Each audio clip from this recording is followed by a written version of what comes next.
All right, so when I used to have my TV show, the producers used to say that the best time to make a video was right before sunrise or right after sunset.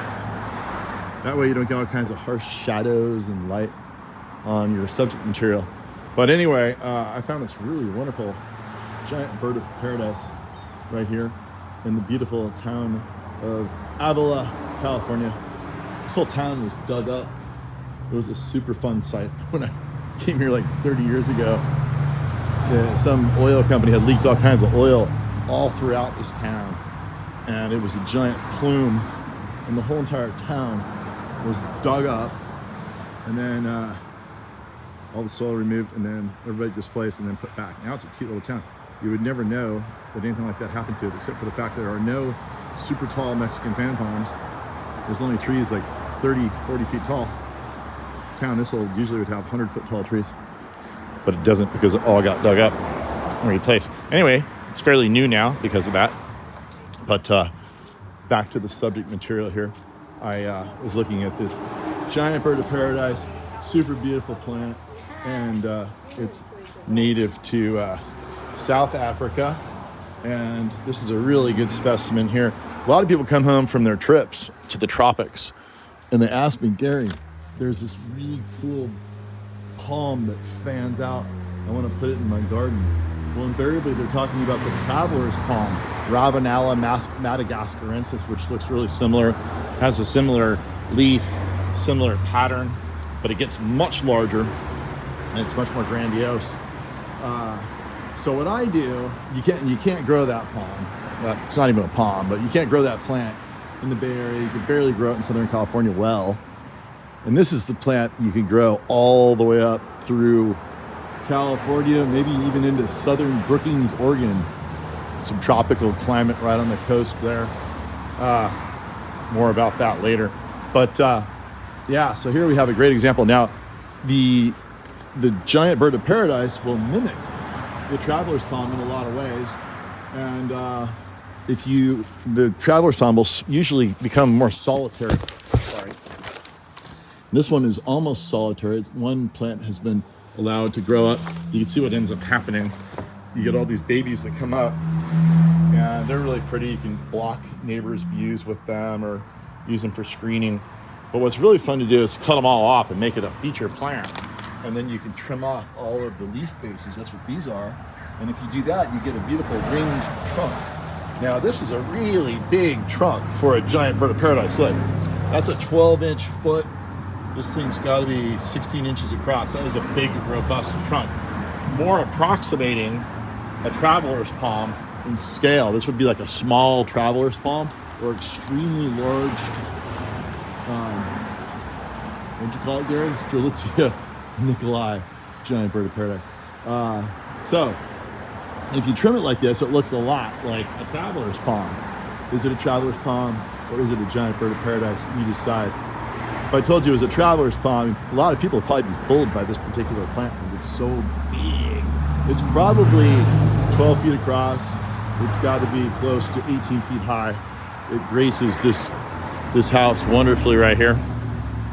And yeah, you know, you can cut off the bottom and just leave a solitary plant. That would be kind of fun to do. Or you can just let a few come up off the bottom. But in any event, this plant is hardy to like 28 degrees with no damage whatsoever. When it gets colder than that, they can survive all the way down to 24 degrees, and the main stalk will just get a little bit burnt. And then if it gets colder than that, well, the main stalk could die and you lose it at like 20 degrees or 18 degrees. And then you just get new ones that come up from the bottom. Now, if it gets below like 15 degrees and stays there for very long, yeah, all bets are off. It may or may not come back. So keep that in mind. But there's not a lot of places where I sell plants that stay below 15 degrees for very long, if ever, that they touch that really sad, horrific temperature level. But the other thing to know about this plant is that, you know, the new foliage will come out perfect. See? Perfect. Like that. All right? Solid. But then the winds come and it goes, then guess what happens? It rips a little bit. And then it might rip some more. and some more, and some more, and some more, and some more. And the more it's exposed, the longer it spends out in the atmosphere, the more likely it can get ripped, okay? So the oldest ones always have the most rips in them. Of course, they're starting to turn yellow anyway. They're getting ready to be cut off. It's also, you can see the light that shines through these things. It's just quite remarkable. But yeah, so if you could keep it out of the wind, you will have very little tears in the foliage. Now, of course, the tears make it look like a palm tree. So maybe people think that's cool. I like it when it's just completely virgin, unripped, like that solid leaf right there. So I told a customer, he was like in some windy spot in Santa Cruz. He's like, hey, I really want to grow this, but I'm worried that this won't grow here. And I'm like, well, no, it'll grow fine, but it's windy as heck. And that's why he already had some there. I'm like, you're just gonna get a whole bunch of rips in the foliage. He's like, oh, I love that. I like the rips. I'm like, perfect plant for you then. And so anyway, these things can get 30, 40 feet tall. They can make huge, massive groves, native to South Africa. They're really drought tolerant. People don't think of these plants as drought tolerant, but it's got this real stiff leaf, so it really sort of, it doesn't let out a lot of, moisture out of its leaf, considering how lush it looks. Also, it stores a lot of moisture in the stem. There's a huge amounts of big fibrous roots. They're big fleshy roots. That's a better term for it. Big fleshy roots under the ground that harbor moisture in them. If you've ever dug these up, you know what I'm talking about. Look how cute the little baby is coming right there. Look at how cute that is. It's hard to cut off the babies when they're that cute, but sometimes you want to, otherwise you get a giant grove. Also, the other cool thing is that if this plant gets too tall on you, the main plant, you're like, oh, thing's too tall, I gotta get rid of that plant.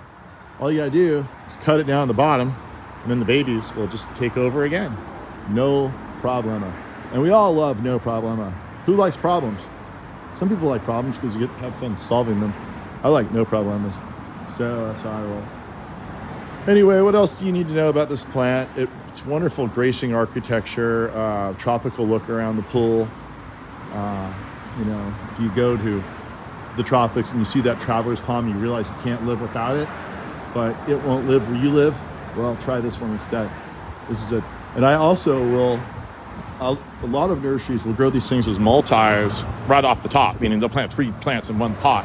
I grow these things often with 1 plant per pot, with the explicit purpose of creating a plant that looks a lot like a traveler's palm, and without the babies coming up, and I trim those off, and then you can get this look. And I also look for really vigorous big plants that will give you more of that traveler's palm feeling. So if you're just gung-ho on a traveler's palm, don't be sad when I tell you they can't grow here or they won't grow well. And I tell you to get one of these because I'm gonna have a substitute for you and you're gonna be happy. Plus, the traveler's palm gets way too huge typically for this kind of an application here. This is the perfect scale for a backyard or a front yard in most urban environments in California, unless you live somewhere hugely fortuitously. And that's pretty much it. Let's just leave with a little bit of backlit sunset glow from Avila.